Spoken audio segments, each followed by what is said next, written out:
उन्होंने वतन के लिए एक ऐसा नमूना पेश किया, एक ऐसी शहादत पेश की जो ताहयात जिंदगी में याद रखी जाएगी।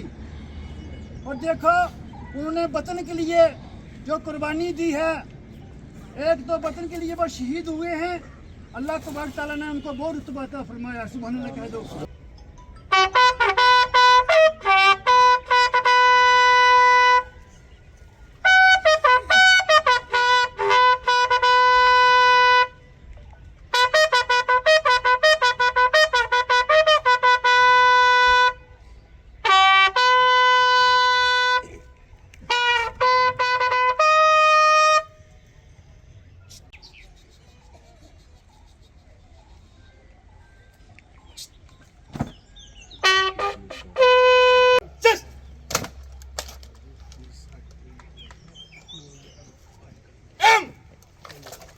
साइड थोड़ा फायर।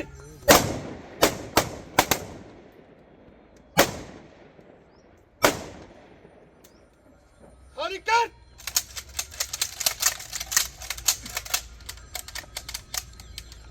टर्न। सत्य कहेंगे, सत्य लिखेंगे, सत्य चलेंगे। कठुआ इनकाउंटर में शहीद हुए कटरा चंबा के तारिक अहमद का आखिरकार आज उनको सुपुर्दे खाक किया गया। अभी भी वो रस्में चल रही हैं।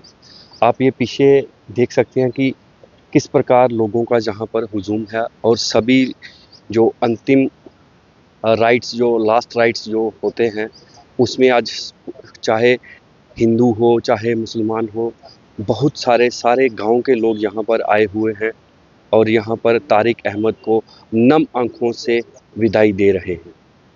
आपको बताते चलें कि देर रात तारिक अहमद का पार्थिव शरीर जो है वो कटरा में लाया गया और कटरा सीएचसी में रात को उसको रखा गया। सुबह जैसे ही तारिक का पार्थिव शरीर घर पे पहुंचा तो यहाँ पर जो माहौल था, यहाँ पर जो दृश्य था, वो मैं बयान नहीं कर सकता कि किस प्रकार का यहाँ पर दृश्य था। हर एक आंख नम थी, चाहे वो बच्चा, बूढ़ा, जवान, हिंदू, मुसलमान, कोई भी हो, हर एक की आंख जो थी वो नम थी और मैं बयान नहीं कर सकता कि किस प्रकार का वो दृश्य था।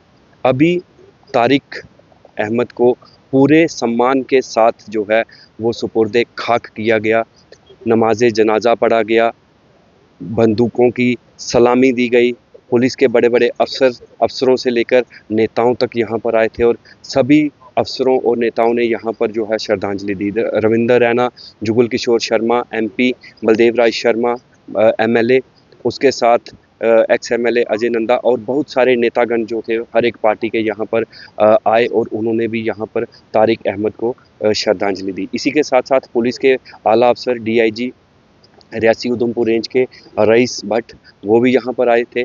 उन्होंने भी यहाँ पर जो है वो तारिक अहमद को सलामी दी, श्रद्धांजलि दी और उसके साथ ही जो है तारिक अहमद का जो लास्ट राइट्स, जो अंतिम यात्रा थी तारिक अहमद की, वो आज पूरी हुई। हर आंख नम थी, चाहे उस तारिक के घर के लोग हों या फिर उसके गांव के लोग हों, कटरा शहर के लोग हों, हर एक आंख जो नम थी। सुबह से ही लोगों का यहाँ पर आना जाना लगा हुआ था और जैसे ही अभी उसके जो अंतिम राइट्स जो होते हैं, अंतिम यात्रा जो थी वो अभी संपन्न हुई और तारिक अहमद जो है वो शहादत पाई है देश के लिए आतंकियों से लोहा लेते हुए। आपको फिर से बताते चलें कि तारिक अहमद जो कटरा चंबा गांव का रहने वाला था और वो पुलिस में, जम्मू कश्मीर पुलिस में भर्ती था और कठुआ इनकाउंटर में आतंकवादियों के साथ इनकाउंटर में वो परसों उसने शहादत पाई थी और कल जो है उसका देर रात जो है उसका पार्थिव शरीर कटरा में लाया गया और आज सुबह उसका जो है अंतिम यात्रा जो है वो आज संपन्न हुई। पूरा मुल्क, पूरा हिंदुस्तान शहीद तारिक हुसैन और उनके बाकी साथी जो कठुआ में शहीद हुए उन्हें नमन करता है। पूरा हिंदुस्तान एक जांबाज वीर सैनिक के नाते तारिक हुसैन साहब और उनके साथियों ने पाकिस्तान की ओर से घुसपैठ करके भारतीय सीमा में कठुआ में घुसे आतंकवादियों पर जबरदस्त हमला बोला और दहशतगर्दों की, आतंकवादियों की बड़ी साजिश और कोशिश को उन्होंने नाकाम किया। जबरदस्त मुठभेड़ हुई जिसमें आतंकवादियों का सफाया हमारे जवानों ने किया, लेकिन इसी मुठभेड़ में हमारे 4 जम्मू कश्मीर पुलिस के जांबाज वीर सैनिक शहीद हो गए। उन्होंने अपना सर्वस्व बलिदान किया, लेकिन देश का झंडा बुलंद रखा। पूरा देश अपने इन शहीद वीरों को सलूट करता है, नमन करता है। और हमें दुख है कि आज तारिक हुसैन साहब और उनके बाकी के 3 साथी हमारे बीच नहीं हैं, लेकिन उन्होंने अपनी कुर्बानी देकर मुल्क की और अपनी सरजमी की, अपने मादरे वतन की हिफाजत की है।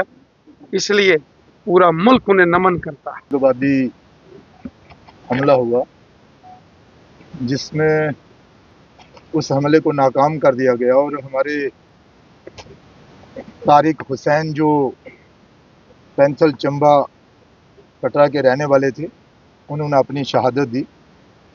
आतंकवादियों के साथ मुठभेड़ में उन्होंने भी 2 आतंकवादियों को ढेर किया और उसके साथ साथ ही उनको भी गोली लगी। उन्होंने देश के लिए अपने प्राण जो है वो निछावर किए। अपने पीछे तारिक हुसैन एक पत्नी और एक बच्ची को छोड़ गए हैं। उनके बूढ़े माता पिता हैं। उनके पिताजी कादिर हुसैन जो हैं बड़े हिम्मत वाले, उन्होंने कहा कि मैंने तो अपना बेटा खोया है, लेकिन मुझे गर्व भी है कि वो देश के लिए अपने प्राण उसने निछावर किए हैं। और इसके साथ साथ ही हम आज चंबा गांव तारिक हुसैन के गांव में हैं और अंतिम संस्कार अब उसका यहाँ पर किया गया है।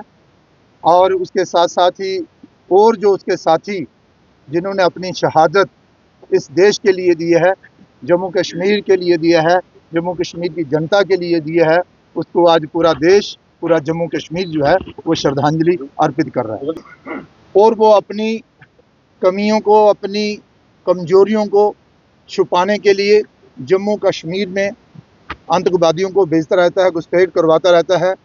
हालांकि हमारे जो बेल्ट फोर्सेस के हमारे जो सिपाही हैं, नौजवान हैं, मुंह तोड़ जवाब उनको देते हैं, मौत के घाट भी उतारते हैं, लेकिन उसके बावजूद भी वहाँ से घुसपैठ जो है वो जारी रहती है। मुझे लगता है कि पिछले दिनों आतंकवाद की कमर जो है वो टूटी है। अब वो अंतिम सांसें ले रहे हैं, लेकिन वो भी समय दूर नहीं होगा कि आतंकवाद को जड़ से ख़त्म कर दिया जाएगा।